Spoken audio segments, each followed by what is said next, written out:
का पहला पाठ प्रेरित चरित से लिया गया है। अध्याय 14, वचन संख्या है 5 से 18 तक। तब नगर के शासकों के सहयोग से गैर यहूदियों तथा यहूदियों ने प्रेरितों पर अत्याचार तथा पथराव के लिए आंदोलन आरंभ किया। प्रेरितों को इसका पता चला और वे लुकाउनिया के लुस्त्रा तथा देरबे नामक नगरों और उनके आसपास के प्रदेश की ओर भाग निकले और वहां सुसमाचार का प्रचार करते रहे। लुस्त्रा में एक ऐसा व्यक्ति बैठा हुआ था जिसके पैरों में शक्ति नहीं थी। वह जन्म से ही लंगड़ा था और कभी चल फिर नहीं सका था। वह पौलुस का प्रवचन सुन ही रहा था कि पौलुस ने उस पर दृष्टि गड़ाई और उसमें स्वस्थ हो जाने योग्य विश्वास देखकर ऊंचे स्वर में कहा, उठो और अपने पैरों पर खड़े हो जाओ। वह उछल पड़ा और चलने फिरने लगा। जब लोगों ने देखा कि पौलुस ने क्या किया है तो वे लुकाउनियाई भाषा में बोल उठे, देवता मनुष्यों का रूप धारण कर हमारे पास उतरे हैं। उन्होंने बरनाबस का नाम ज्यूस रखा और पौलुस का हेरमेस, क्योंकि वह प्रमुख वक्ता था।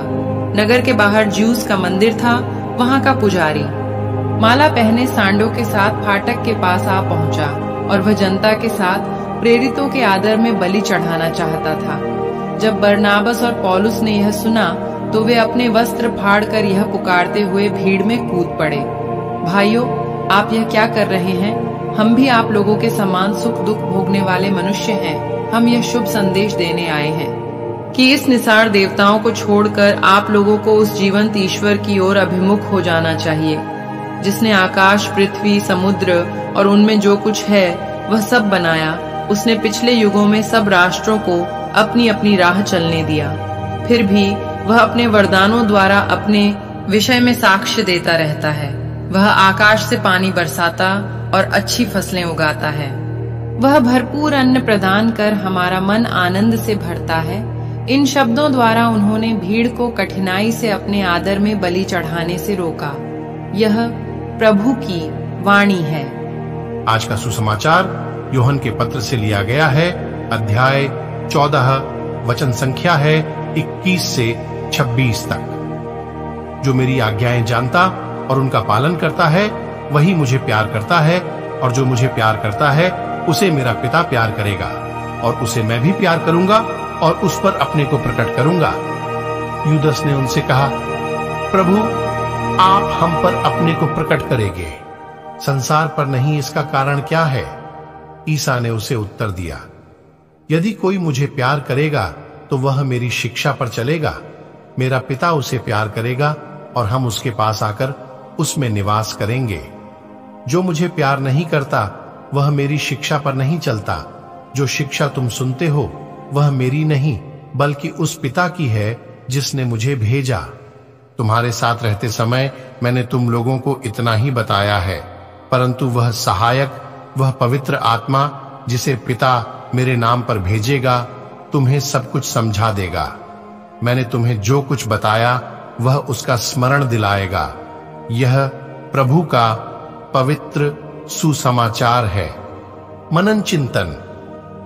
प्रत्येक ख्रीस्तीय के लिए सबसे गहरे प्रश्नों में से एक यह है, मैं ख्रीस्त के साथ एक गहरे, करीबी, अधिक घनिष्ठ संबंध का अनुभव कैसे कर सकता हूं? ख्रीस्तीय होने का मूल अर्थ ख्रीस्त की मृत्यु और पुनरुत्थान में विश्वास के माध्यम से उनके साथ व्यक्तिगत संबंध में प्रवेश करना है।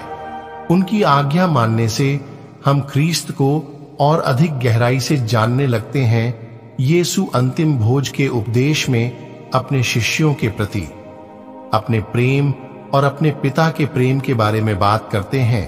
वे अपने शिष्यों को अपने पिता के पास लौटने के लिए आसन्न प्रस्थान के लिए तैयार करता है। वे ऐसा उन्हें उनकी वफादारी और उनके वचनों के प्रति आज्ञाकारिता के माध्यम से उनके प्रति अपना प्यार साबित करने के लिए प्रोत्साहित करते हैं।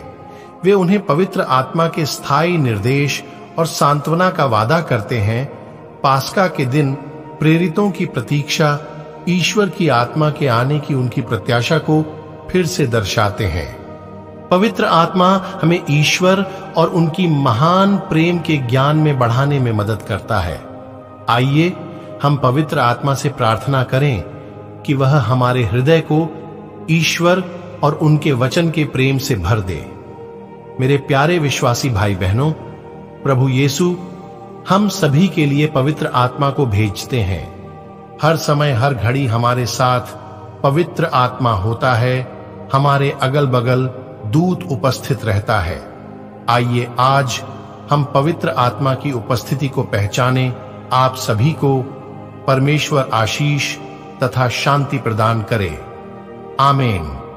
हे परम दयालु पिता परमेश्वर, मैं आज हमारे विश्वासी भाई बहनों के लिए प्रार्थना करता हूं। पिता, हमारे भाई बहन दुखी हैं, दुख में रहते हैं, कई तरह की बीमार से पीड़ित है। पिता, आप उन्हें उनके दुखी जीवन में खुशी दे, उनके बीमारी को दूर कर, दुख के समय में उनका सहारा बन, उनके जीवन में आशीष बरकत ला। पिता, इस प्रार्थना को सुन रहे सभी के जीवन में इस प्रार्थना का प्रभाव डाल।